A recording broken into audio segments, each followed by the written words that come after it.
Hello everyone, welcome back to my YouTube channel Tech buzz.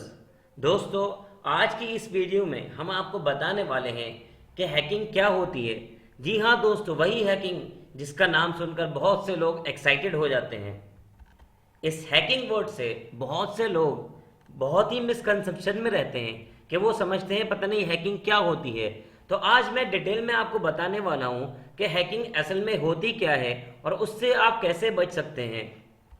तो hacking को समझने के लिए ज़रा आप इस इमेज पर गौर करें जो इस वक्त आपको स्क्रीन पर दिख रही है।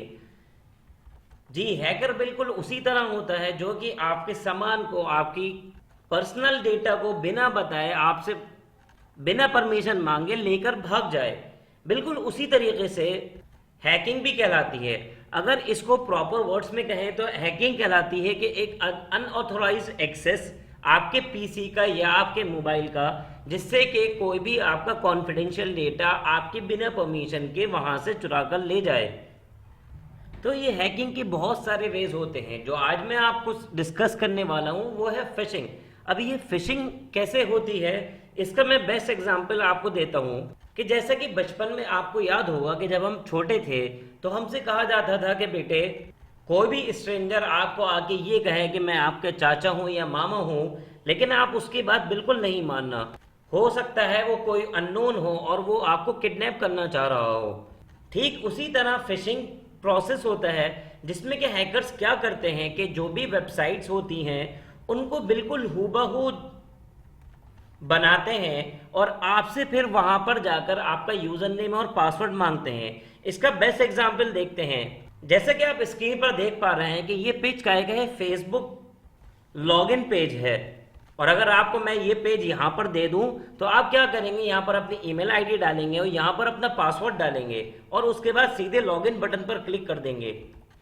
जी हाँ दोस्तों, मैंने भी यहाँ पर फिशिंग ट्रिक अप्लाई करी हुई है कि अगर मैं यहाँ पर आपको ये पेज देता हूँ और जैसे ही आप लॉगिन बटन पर क्लिक करेंगे तो यूजर नेम और पासवर्ड जो भी आप यहाँ पर डाल रहे हैं वो उसकी सारी डिटेल मेरे पास आ जाएगी। वो कैसे? तो दोस्तों, फिशिंग में क्या होता है कि अगर आपने उसका यूआरएल चेक नहीं करा। अब ये यूआरएल क्या होता है, जो आप वेबसाइट जब टाइप करते हैं तो जो उसका नाम टाइप करते हैं, तो अगर आपने वो चेक नहीं करा तो आप बहुत बड़ी प्रॉब्लम में आ सकते हैं। तो देखिए, यहाँ पर तो मैंने अपनी लोकल मशीन पर ये पेज बनाया है जिसमें कि मुझे अपने लोकल कंप्यूटर का एड्रेस दिखा रहा है। लेकिन अगर यही पेज वेब पर हो और अगर ये पेज आपको मिल जाए तो मैं प्रोग्रामिंग के थ्रू जैसे ही आप लॉगिन बटन पर क्लिक करेंगे तो यहाँ पर क्या होगा, असल में ये फेसबुक पेज नहीं है, बिल्कुल फेसबुक का जो लॉगिन पेज है बिल्कुल वैसा ही मैंने बनाया है और ये पेज मैंने आपको दे दिया।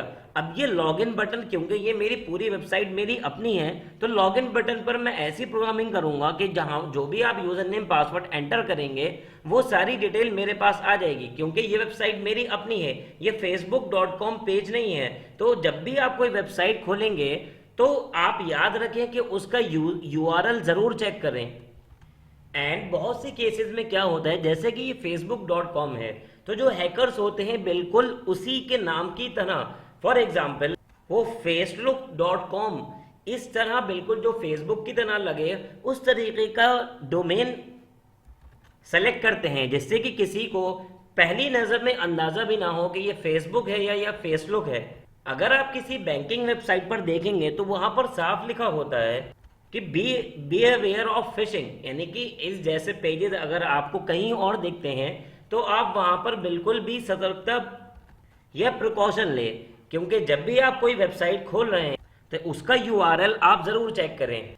एंड मोस्ट इम्पॉर्टेंट कि अगर आपको कोई सस्पिशियस ईमेल रिसीव होता है तो उसके साथ जो भी लिंक दी हुई हो उस पर आप बिल्कुल भी कभी क्लिक ना करें।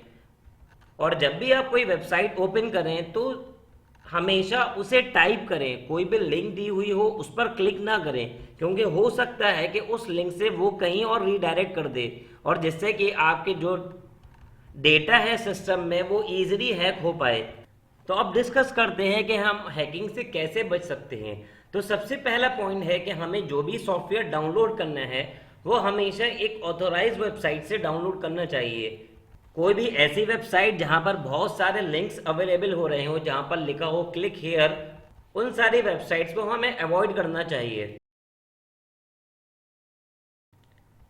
नेक्स्ट हमारा है कि जब भी हमें कोई ईमेल रिसीव हो तो कोई ऐसी रैंडम ईमेल हो जिसके साथ की कोई अटैचमेंट हो और हमें कोई वहाँ सस्पिशियस लग रहा हो, तो हमें उस ईमेल की अटैचमेंट को बिल्कुल भी क्लिक नहीं करना चाहिए। नेक्स्ट, जब हम कोई भी हार्ड ड्राइव, कोई भी यूएसबी या कोई भी हार्ड ड्राइव यूज कर रहे हैं तो हमेशा उसको एक जेन्युइन एंटीवायरस से स्कैन करें। नेक्स्ट, जब भी हम किसी भी वेबसाइट का पासवर्ड क्रिएट करते हो तो हमेशा याद रखें कि आप इजी पासवर्ड नहीं रखें। फॉर एग्जांपल अपना नेम या अपने किसी रिलेटिव का नेम बिल्कुल भी ना रखें, वो बहुत इजीली कोई भी हैक कर सकता है, क्योंकि कोई भी ये इंफॉर्मेशन बहुत आसानी से जानता है कि आपका क्या मोबाइल नंबर है या आपके क्या भाई का नाम क्या है, आपकी बहन का नाम क्या है। तो इस तरीके से आपको पासवर्ड्स क्रिएट नहीं करने चाहिए। हमेशा कोशिश करनी चाहिए कि पासवर्ड जो हो कॉम्प्लेक्स हो, जिसमें कि कैपिटल लेटर्स भी हो, स्मॉल लेटर्स भी हो, स्पेशल कैरेक्टर्स भी हो और बिल्कुल डिफरेंट वर्ड्स हो जो बहुत ही अनकॉमन यूज होते हो। नेक्स्ट हमारी जो है ट्रिक वो है आपकी जो भी लॉगिन इंफॉर्मेशन, जो भी यूजर नेम और पासवर्ड होता है वो कभी भी किसी के साथ शेयर नहीं करना चाहिए और ना ही कहीं ऐसी जगह स्टोर करना चाहिए, ऐसी जगह लिखना चाहिए जहां से किसी को भी बहुत इजीली एक्सेसिबल हो। और अगर आपके सिस्टम में किसी सॉफ्टवेयर को इंस्टॉल करते वक्त कोई भी अगर कोई एक्स्ट्रा टूल बार इंस्टॉल हो जाए या कभी कुछ ऐसा हो जाए कि कहीं पर आप कोई वेबसाइट खोलते हैं और वहां से आपको किसी दूसरी वेबसाइट पर रीडायरेक्ट कर रहा है, तो वहां पर आपको बिल्कुल चौकन्ना रहना पड़ेगा कि कहीं आपके सिस्टम में कोई वायरस या कोई किसी ने हैक तो नहीं कर दिया। उसके लिए आपको जो भी मेजर्स हैं वो आपको फॉलो करना पड़ेंगे। Thank you everyone. Have a nice day.